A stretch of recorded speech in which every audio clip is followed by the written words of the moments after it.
Hello and welcome to the OLM Dev Working Group. Today is Thursday, July 15th.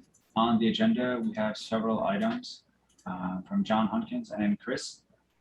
First up is John with enhancement proposal. John, would you like to go ahead? Okay. So my plan is let's see, let me share my screen. And so what I'm going to be talking about, so there was the catalog switching proposal that was dealing with annotations. I don't know if everyone's seen this or not, but basically the proposal talks about trying to deal with templating of images for a catalog source, such that you can define either pre-made templates or dynamic templates that make up like a group version kind. And so the idea here is that you would define things like you would define a template that looks something like that, where it will take the group version kind and name and namespace depending on what kind of object you're trying to actually grab information from, and then a JSON path spec that actually points to somewhere within the document. There are going to be some well-known templates. So this is similar to the previous proposal, but it's scoped down to just dealing with the Kube major, minor, and patch versions. So these types of templates are just hard-coded ones that we know what the value, where to go get the values from. And then so the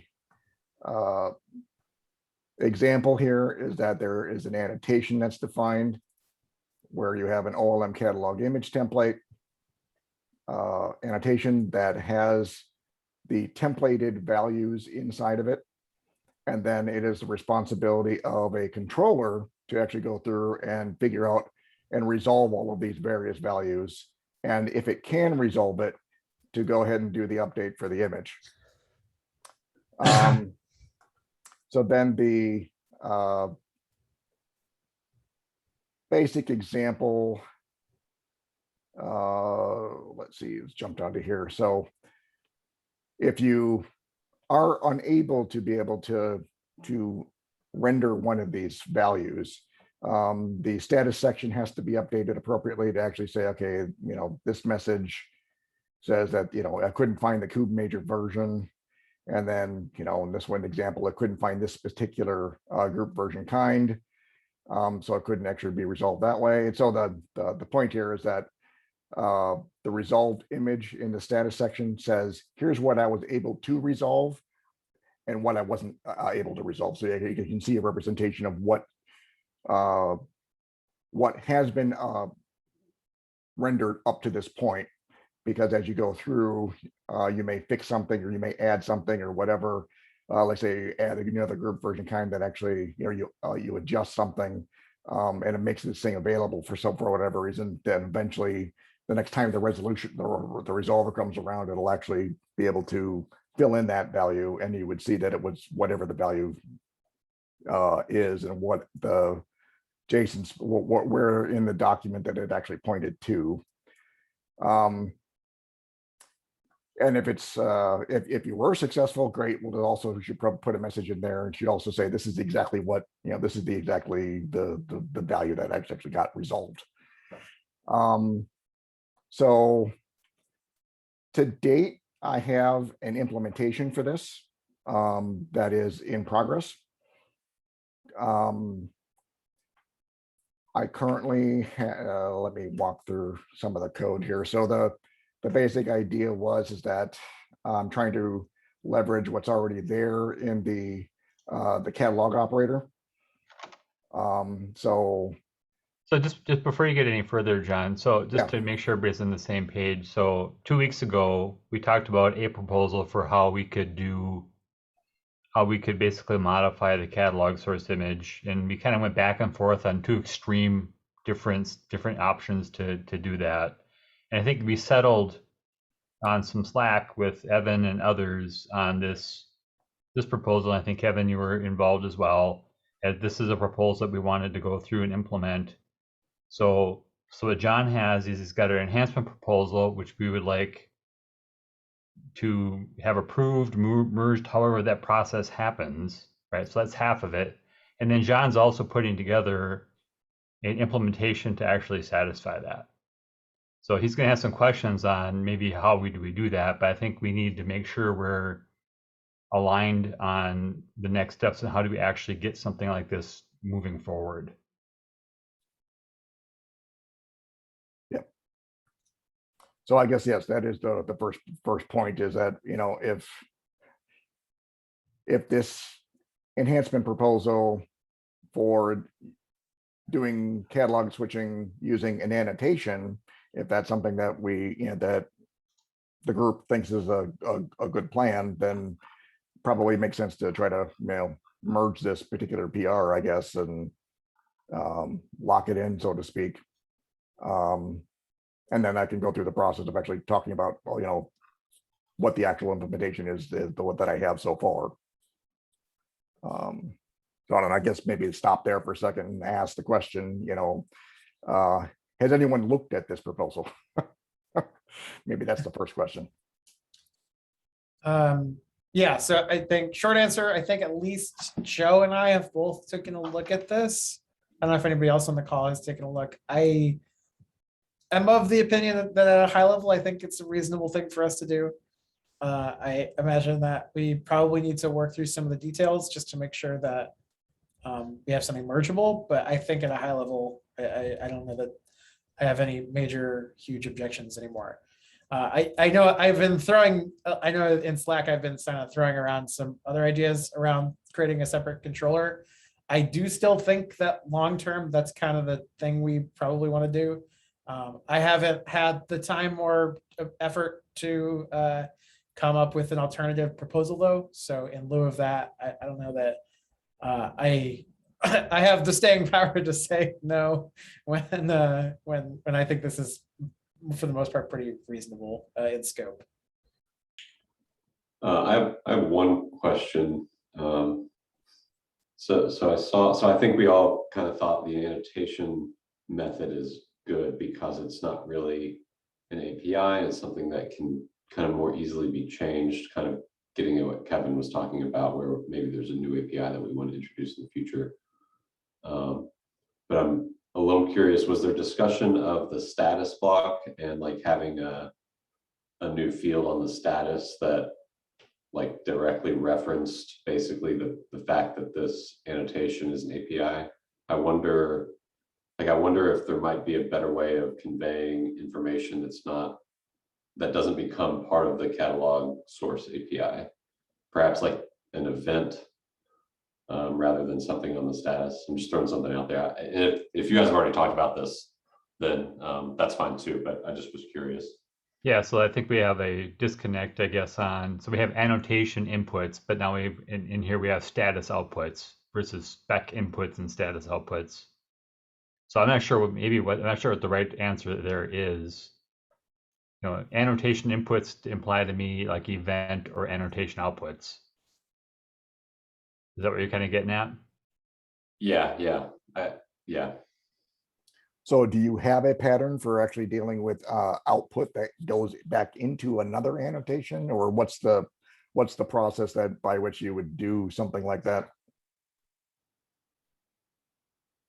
I don't know if I mean, maybe others can speak up here. I don't know if we have any other examples or exemplars of basically resolving an annotation and writing a status for that annotation somewhere. So I don't think I've seen anyone ever do that before. It makes total sense that you would want to put it somewhere. So I'm not debating whether we should do it at all. I'm just wondering.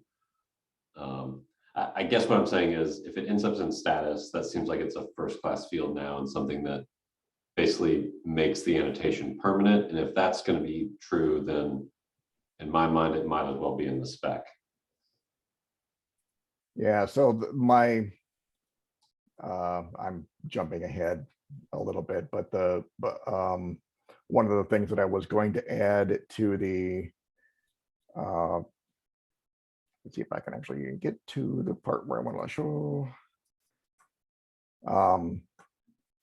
I was originally thinking that the catalog source definition would be updated such that you would have a omit empty for the catalog template. So if it's, there's going to be cases where you don't want this to necessarily be, always present or whatever, right? So it's omit empty, and then so that way, I don't think that this should actually have an impact on, current consumers of the status information. If you put it in a separate status section, you basically Yeah, make I it think the question is independent. really from a purist perspective. If we're not adding CRD fields to the spec or to the spec part, does it make sense to add status, and status values?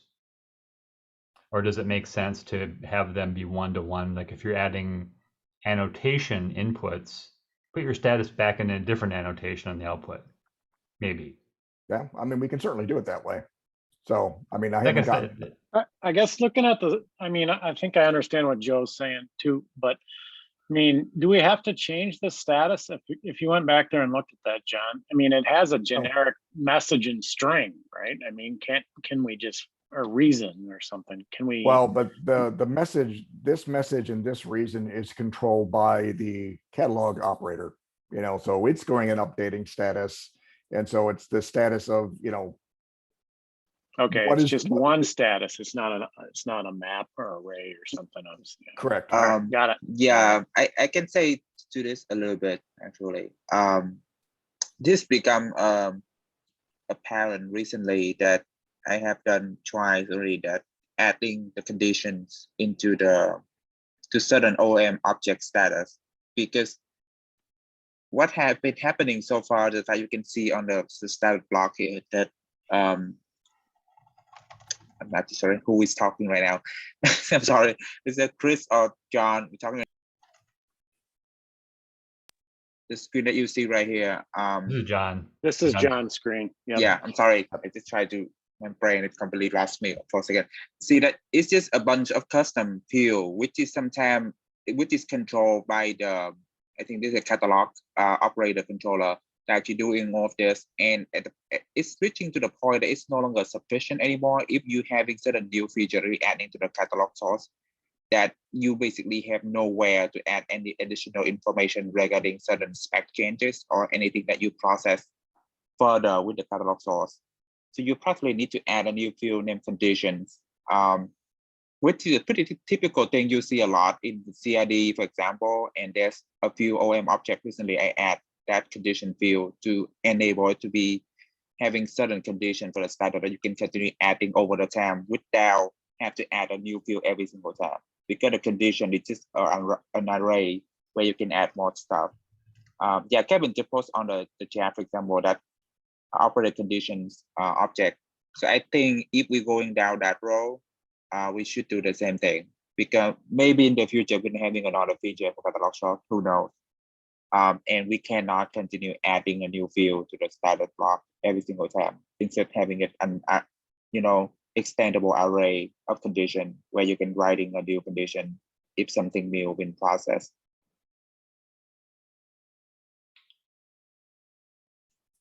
So Assuming you get the message, that's what I'm saying. Yeah, I mean, I think you're basically saying that your condition and your message is like a you have a multiple versions of those things there, and so that way you can potentially add new conditions over time without having to, you can extend it effectively without having to change the struct all the time. You could just continue to add new things and have a condition, reason, and a message for each one of the things that you care about. Like in this case, we're adding something else. So in this case, it's the messages about the updating of the catalog image, and all the things that are revolving around that. So I think that's what you're saying. I mean, basically Yeah. an array of basically messaging and reason. Yeah, we only have that. It's conditions, which is I think on the Meta V1 package of the API machinery, so you can use it at this condition. Yeah, I think we've seen that pattern in piles and piles of different objects. Yeah, CRD is the one using it a lot, so you can see that it becomes quite effective. So I think to summarize, I think you support this because this would allow us to do things generically, right? We would still have to use a type that is scoped to ourselves because it would be basically decorating a resource owned by someone else potentially, right? So we'd want to continue to use a type of like OLM dot whatever you called it before to make sure that type never collides with the actual controller, the catalog source controller. Then Kevin brought up another question. Do we need to bump the API version, or is this something because it's a optional field that we can get away with not bumping the version? I'm surprised Kevin actually asking that. I was just about answering that on chat. Because this is actually adding into the status and it can technically be optional. So we don't technically speaking, we should bump the version because I think we actually changing something on the API, but it is optional and it in the status is we can get away with not bumping it. But the downside is the fact that it's pretty much a new feature. We won't backporting it, so to speak. Yes, and I think the catalog source, catalog source is still on V1 beta 1 on the API, I think. My 2 cents would be if V1 alpha 1 actually. If we're going to add conditions but leave everything else as is, no need to version bump. If we're going to add conditions and then migrate the existing message and reason field into a condition, then you'd have to have a version bump and then a conversion webhook, in my opinion. Yeah, I think the condition is just, for this specific case, for this specific feature, any another field that currently existing that you can see here is being used by catalog source and to keep them as they are, and we don't actually need any migration. If we actually want, and I don't feel like the migration actually needed the way that if in the future we want to change in the way it's reporting status, we just write that to the condition directly and ignore everything else. One thing, and I can't remember how this works, but I assume we're using the status sub-resource on the catalog source API. If we have conditions, we're going to have potentially multiple controllers changing conditions at the same time. I think that if we try to update the conditions, we should get a conflict on the resource version, but I don't remember how that works for sure if you're using the status of resource. So we would want to go and check and make sure that we don't have a race condition in the code between catalog operator and this controller that's racing to update the conditions. Yeah, and so that was the one question that I had was, well, I'm jumping into what I've got for the code so far. So this sync catalog sources, this is all hooked up to the, the normal OLM machinery that, that you have in place already. And, I'm jumping into the implementation if you're okay with that. But, both basically I'm adding a new operator that's in the, same vein as what the catalog operator does. But it's just doing only the things that are necessary for my particular case. And so this is as far as I can tell, and someone can correct me if I'm wrong, but this operator type is this is your version of a controller. So I'm just basically tacking on a new controller and having that live inside the catalog operator and spinning one of those up. So I guess that's the first question. Is that correct?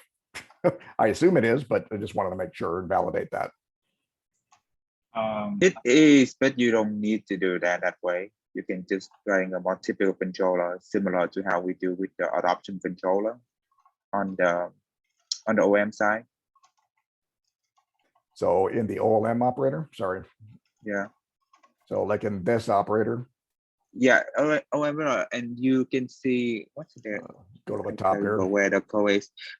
In the same directory with the so in the same directory in the operators directory where you see like adoption underscore controller.go or like operator condition underscore controller.go.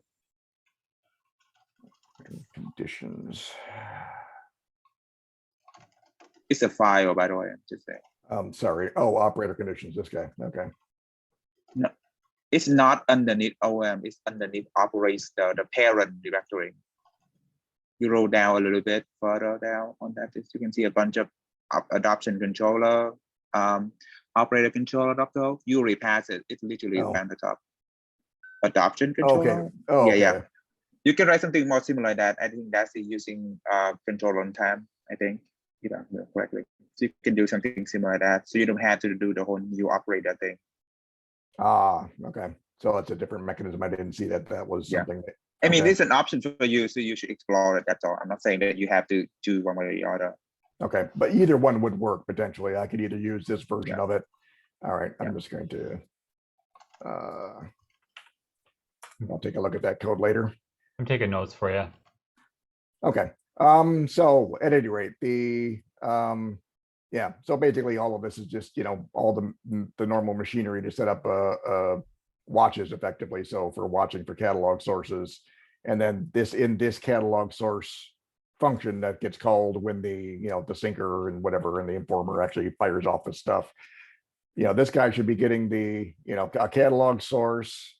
You know, I go through all the other logic. I'm just going to skip over all the work that I'm doing in the background. But then ultimately, when we get down to status, when I want to go write status, I've seen other examples in the code where it goes and tries to get the latest version of, you know, the latest snapshot, even though, you know, you're in the sync and you've been handed the actual object. It looks like some of the examples that I saw were basically go fetch it again and then do a deep copy on it and then, you know, update the status on that. So that way you're getting the latest version of whatever happens to be in the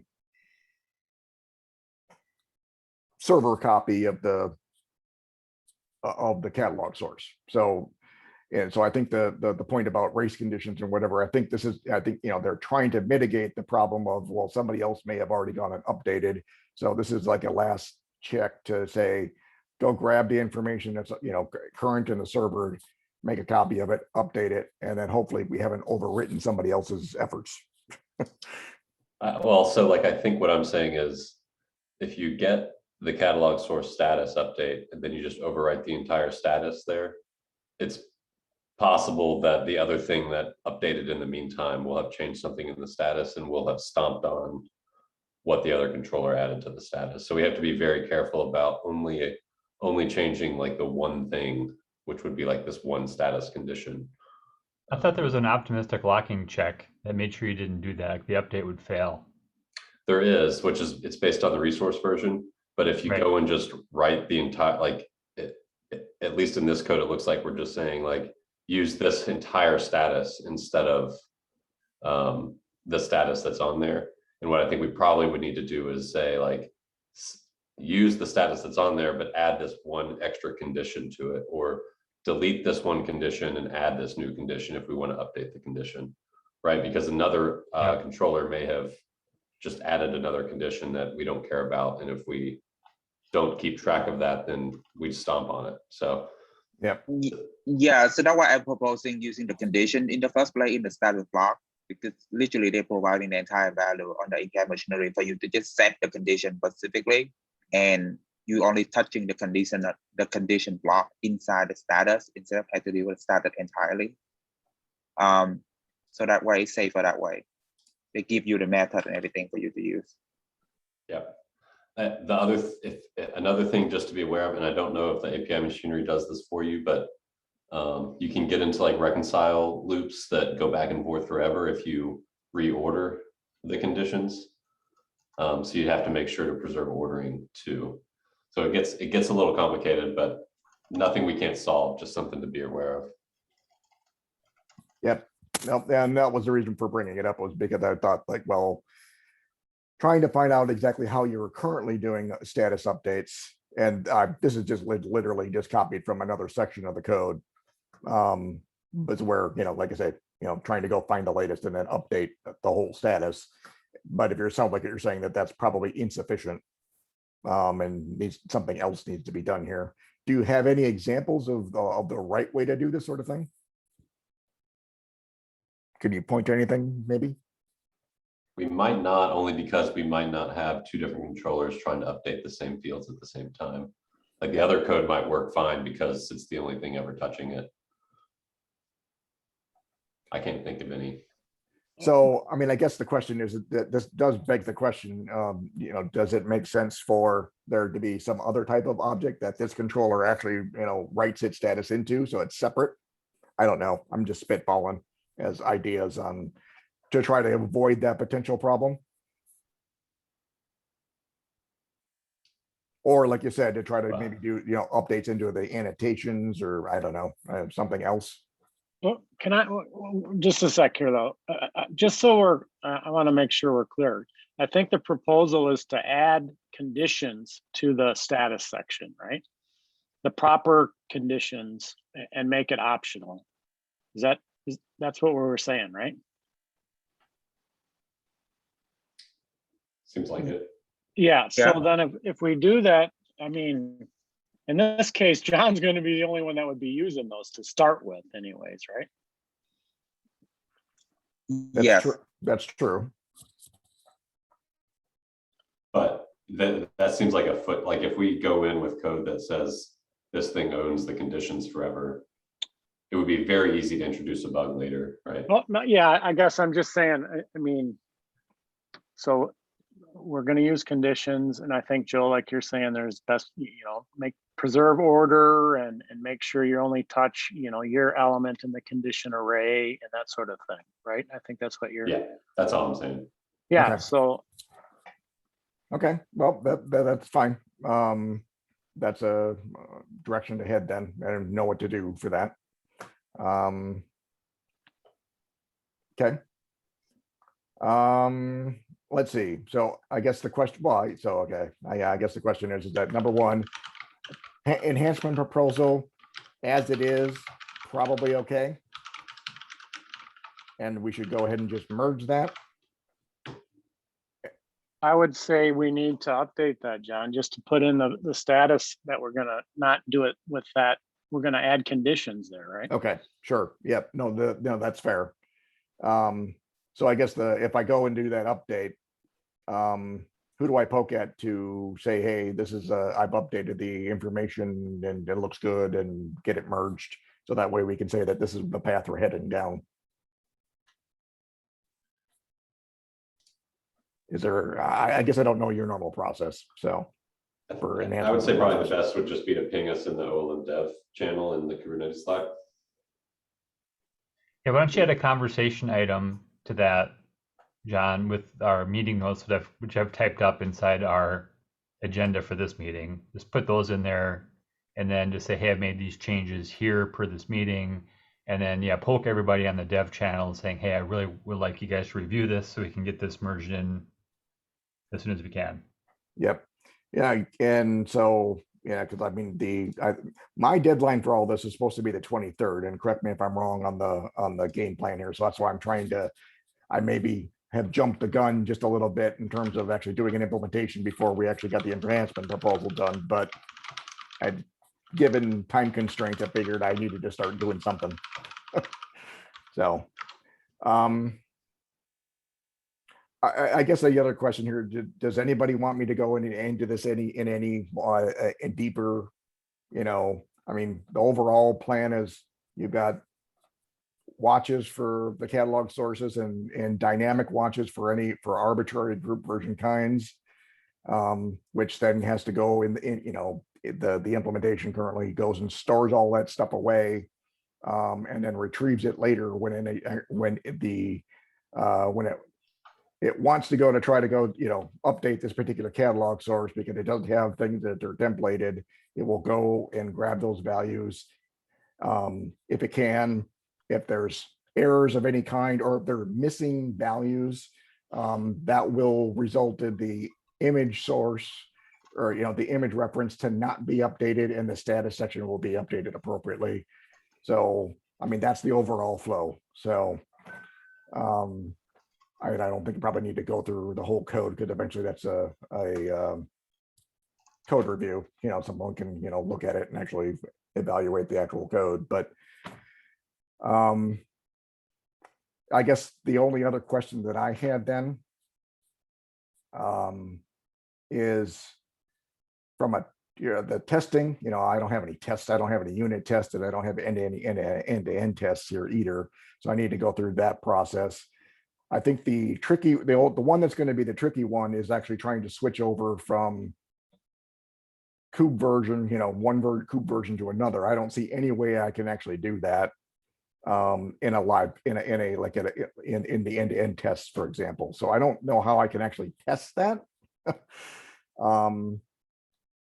But the group version kind piece, it should be, easily enough, go create something, make, pull some values out of it and make sure that it actually works the way we expect it to. Yeah, do you guys have any kind of mock framework that you can use to mock up those kinds of virtual cluster values that might change? Fake kube versions, fake OpenShift versions, whatever. That rings a bell. I have, there's something in the Helm operator tests that basically we build like a mock discovery Yeah, server. yeah. Let me see.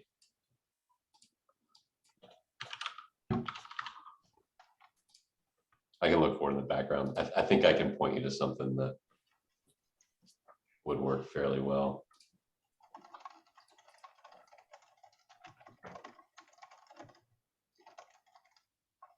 Cool.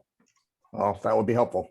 Because that's the only piece that was like had concerns on in terms of actually trying to make a test for. So if we can mock that out in some way, shape, or form, that would be great. And sorry, when you going back to the conditions array, do you have examples of that in any of the other operators currently? Or am I just making this up on my own? Evan actually brought up something in chat about the OpenShift SDN does something like that for pushing networking info into pods, at least for the race condition stuff. Okay. All right. As long as there's something there, and you've Chris, if you've captured some of that information, that'd be great. Okay. Yep. Awesome. All right. So I think that's all I had. I don't know if there's any other questions or thoughts or things you want to go over on this. Probably taking up enough time of you as it is. I just linked in the chat. We have like a mock role discovery client, but I think so there's the server groups and resources function. I think there's another function that you can mock that returns like the server version. In fact, it might be called server version. But this is how we set it up for Okay. the Helm Excellent. operator to generate roles, test that. Very cool. That will be very helpful then. Thank you. All right. I'm going to stop sharing. All right. Thanks, everybody. Yeah, thanks, John. That was, I think, it was a productive discussion. So next up, we have Chris. Chris, you're looking for an overview on what's coming in OPM and OLM. And so let's talk about that. Yeah, so I guess now that OpenShift, the next version of OpenShift is, almost imminently out the door, and I've seen a whole bunch of releases start popping up in OLM and OPM, or operator registry. I've been just cruising through the PRs, and I was just kind of wanting to know, of all those PRs that I found out there, which are worth while to take a look at. So what are things that are good to start testing with and playing with, and versus things that are actually production or GA'd. So I think the substitutes for is one of those things that I think is GA'd, and I think maybe we can just run through some of these and maybe add other ones that you guys can think of that I maybe have missed. Are you sharing your screen, Chris, or? No, I'm not. I thought Oh, no. yeah, I can do that. Let's make sure I don't have any contraband showing up. So, All my Chris, bookmarks. just to be sure, you're asking about our upstream stuff, because we have a bunch of split stuff between the upstream and the downstream. It'd be if since you know both, it'd be good to know both, right? Of what, because I know, for example, declarative index, the new OPM commands are in 117.5. I just checked that out yesterday. But I know the downstream version of OPM doesn't have, it just has, I think, the validation and the init method or the serve methods or something. And I know they're all alpha, right? So I know these are toys right now, right? Declarative index stuff. This is for playing around. So for declarative config, there's an upstream PR open right now that'll move init, render, serve, and validate to the root. So those will no longer be alpha. So for declarative config, that the plan is for those to be GA in 4.9. So that would be probably like OPM 1.18 or something like that. Probably, yeah.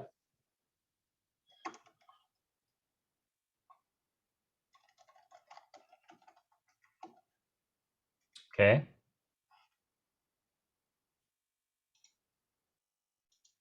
Substitutes for, I know that, so if you look at the code upstream, it requires enable alpha flag to be set. As far as I know, we're not taking that out of alpha, probably ever. Yeah, that's correct. So substitutes for is going to stay in alpha.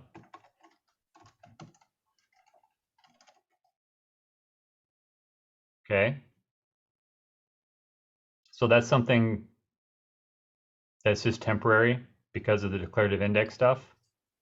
Right. That'll basically disappear along with SQLite support when SQLite support is removed.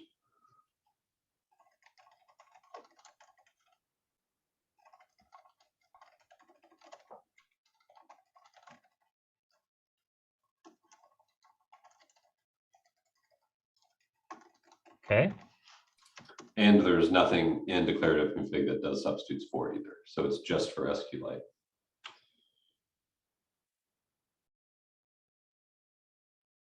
Yeah, no, I get it. Okay. So I know the next one, there was, I know there's been some improvements for adding more status to subscriptions. Because I know there's been little holes here and there, and subscriptions don't always describe, I think, SAT solver problems and things like that. So I think does anybody have a brief summary of what's been improved there? I don't know if I have a list off the top of my head. I know that there's a bunch of stuff that's even going in, like I think Anik opened up a PR today, maybe, with a change related to aggregating some stuff from the resolver up to the subscription status. I think it's just a lot of very small improvements. I think we probably have to look through each PR one at a time, but all that stuff is just, it should be just available for anybody who's using the latest version.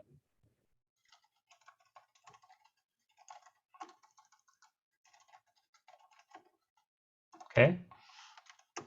Did the work for the install plan transient retries, did some of that go in? I thought I saw it did. Yes. Okay. It did. I could speak to it a bit. Essentially now install plans are retrying by default for all types of errors. For default timeout is 1 minute. So that covers a lot of the transient errors. And that can be changed by, the timeout can be changed by a flag on the catalog operator on startup.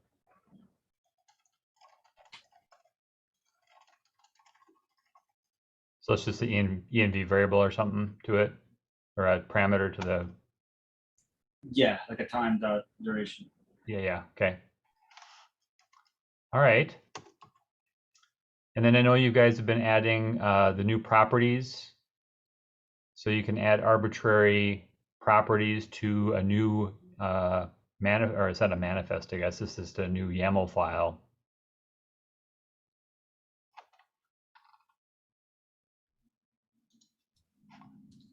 Is there any, I know, I think- is this, yeah, go ahead. I think that's all we did there is you can update properties.yaml to inject arbitrary properties into the bundle. I think specifically this was for the case where like we don't want to have to keep propagating all this stuff as like explicit hard-coded annotations on the CSV. So that as far as I know, that's the direction we're going to go. That's kind of like where we want new properties that are getting added to CSVs instead of getting added to CSVs land. So do you recall? I got a little confused. Does the name of the YAML file matter? I don't think so. I have to go look. I have to go double check. Usually in all the places where we're doing this kind of thing, what we do is we literally either there's an explicit annotation that points to the file, or we are able to just like parse the file for its format and just ingest it, knowing that that it's following some specific schema. I'd have to go look to see if which one of those we're doing for properties.yaml. But I would be a little surprised if we were just doing it based off of file name. So is that true like for like dependencies YAML and annotations.yaml as well? Do you know? Yeah, I think there might be an exception for annotations because that's where we get all the properties to point all to all of the other places. But I don't know off the top of my head. I have to go look. Yeah, so we gonna read all the file, extensively in the directory until we find what we needed. So technically speaking, the name is not really matter, but we recommend to naming the file accordingly because it's difficult for debugging reason, for that reason as well, that you got to know where and what you put in certain file because YAML, we don't have any cap GVK information to tell exactly. So we have to do certain, parsing of, Go object. So sometimes it can be a bit problematic there. So naming convention is just a way but easier to debug, even though we will try to read everything we can possibly can in that directory and determine this ourselves. Yeah, darn well everybody's using the same file name, except for you got the one guy who's going to read the spec and he's going to be clever. He's going to do it a different way. For sure. Yeah, I'm usually that one guy. So. Yeah, I mean, I think you can see that even under directory of the metadata, we already having at this point extended to 3 different YAML file, and they just basically a YAML blob thing. So Yep. if you don't really naming them accordingly, we cannot tell which one is annotation, which one is dependency, which one is property. Naming convention is for human use, not really for machine use. Okay. I was just gonna comment, it might be interesting if we started using something like component config, which is basically just like an offline version of Kubernetes meta, API meta. And then you can name it whatever you wanted, but basically the thing that would identify the file is API version in kind, and we could just call it like API version is, OLM/v1 in kind would be bundle properties or something like that. But I don't know. That's neither. You can still only have one, right? Or if you have multiple properties YAMLs, do you merge them together? No, you can only have one. We don't do any merging. Okay. Okay, that's I don't have an immediate use for this so now other than it's interesting. the next one, Max OpenShift version, I know why this is here. Did you guys add a Max Kube version also? I saw that in the EP, but didn't see any implementation to back that.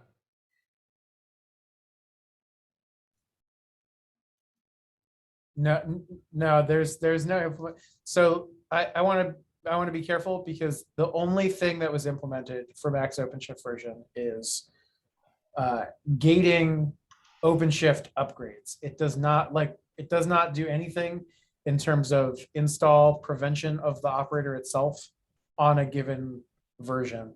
So this is because we still don't have anything in the resolver that knows about how to read those arbitrary properties and decide whether or not to include something in the set of valid choices to populate the install plan. And All right, that's so true. this is- right, so Sorry, I go think ahead. what you're saying, this is an OpenShift specific thing, right? So it's basically a conventional label that they are using to consume. And it's for people who are building their operators to run on OpenShift, then OpenShift will take advantage of this. So what I don't understand is why there's a PR in upstream that has this in it then. Yeah, it's upstream because at the time that the PR was written, we did not have a downstream repository. Okay. So I think that now that that's true, I think that's one of the things that we need to probably get rid of in the upstream and have some method of defining these sort of properties in the downstream resolver separately. But there's some work that needs to get done there to make that happen. Okay. Yeah, we're starting to, yeah, all right. So I have a whole bunch of downstream questions that I'll refrain Sure. from.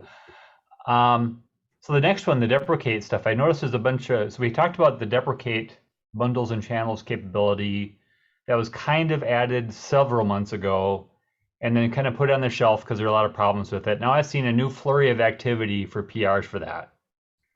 So is deprecation still in, is that coming back? Is that in play again, or what's up with that? So I think there's nothing that has been well. So this is interesting. The only reason that those PRs were there is because we had some bugs specifically in the use of the deprecate truncate command. So there isn't any like new functionality that's here.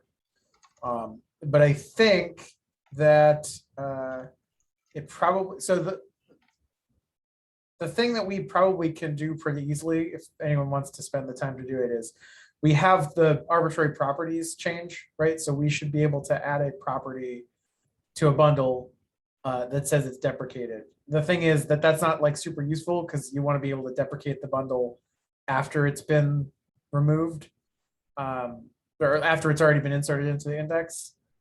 So like this is probably only useful in the context of declarative config, but you should be able to, with a declarative config file, be able to add this property and then it won't get installed by the resolver. But that's just in the context of an individual bundle. It's not in the context of a channel. So if all the bundles in a channel are deprecated, doesn't the channel itself become deprecated? Well, yes and no. Yes, in the sense that you won't be able to install anything in that channel, but no, in the sense that like we don't have anything like from the UX, right? Like all that's going to happen is you try to subscribe to that channel and you're just not going to get an install plan. Like you won't get any other features on top of that if you wanted something like more UX friendly.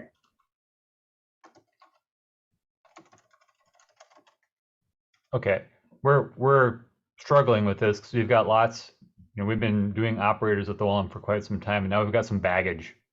We've got some old channels sitting out there. We're trying to figure out the best way to nicely get rid of them other than just rebuilding our indexes and just deleting them. You know, thankfully, we've done, I think, a pretty good job with our channel taxonomy and how we use skip range and so forth. So we're not going to like have any orphaned things out there. But it would be nice to have UX integration. But again, that's a downstream thing. Okay. And And the last one I've been talking about, and just I asked this in the OLM Dev earlier yesterday.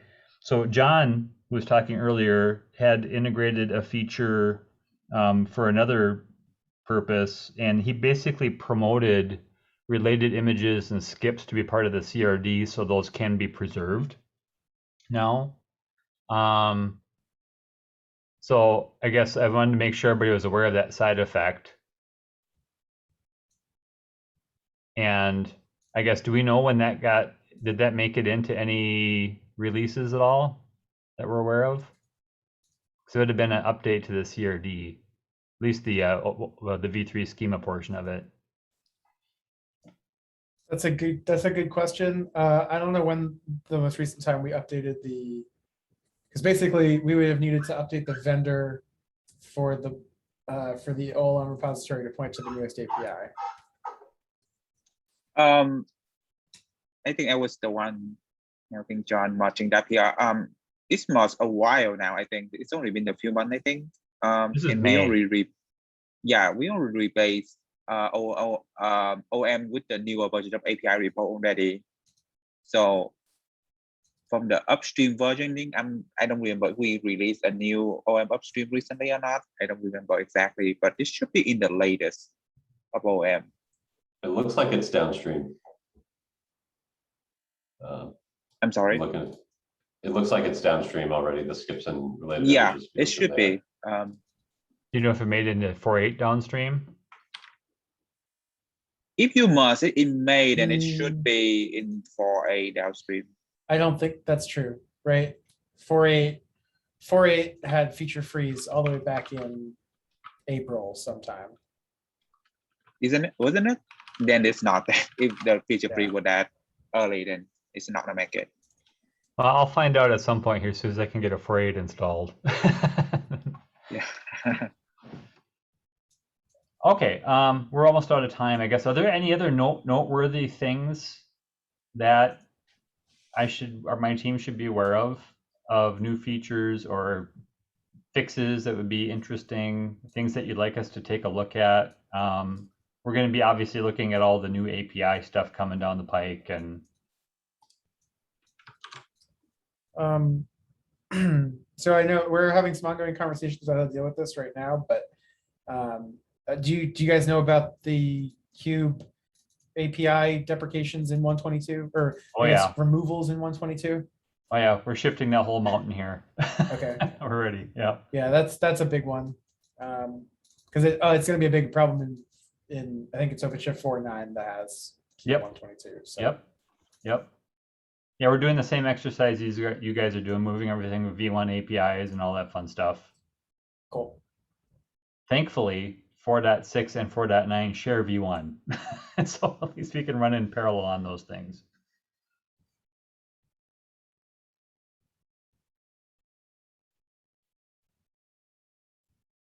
Well, I guess if you guys think of anything, I'd appreciate maybe something on OLM Dev otherwise, or you can update it here too, and I'll watch this agenda. But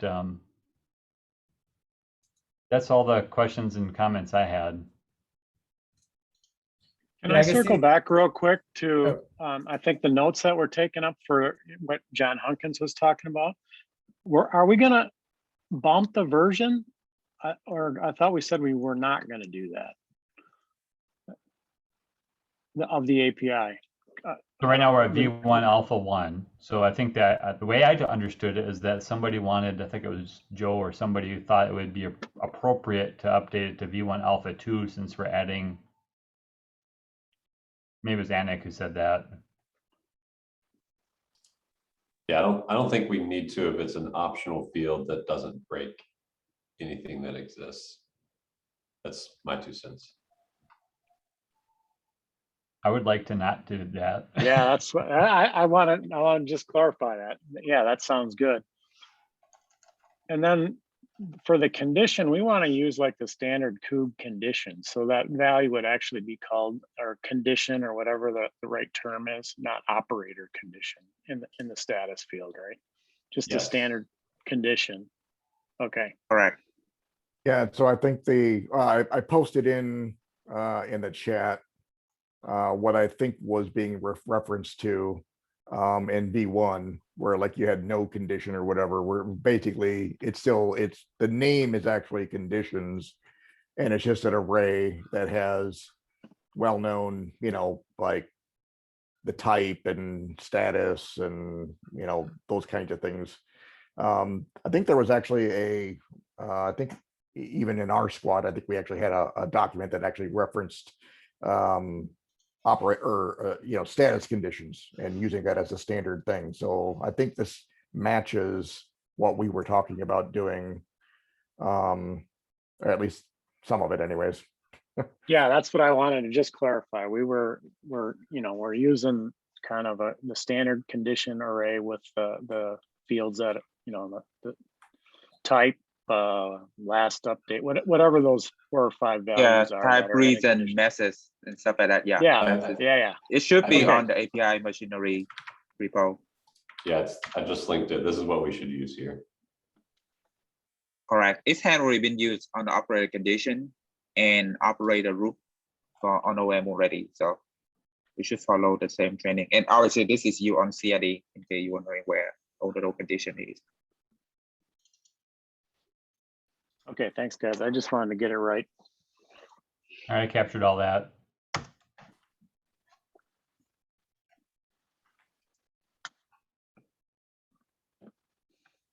right, now I think we're really done. All right. I think we're out of time. So yeah, it's good timing.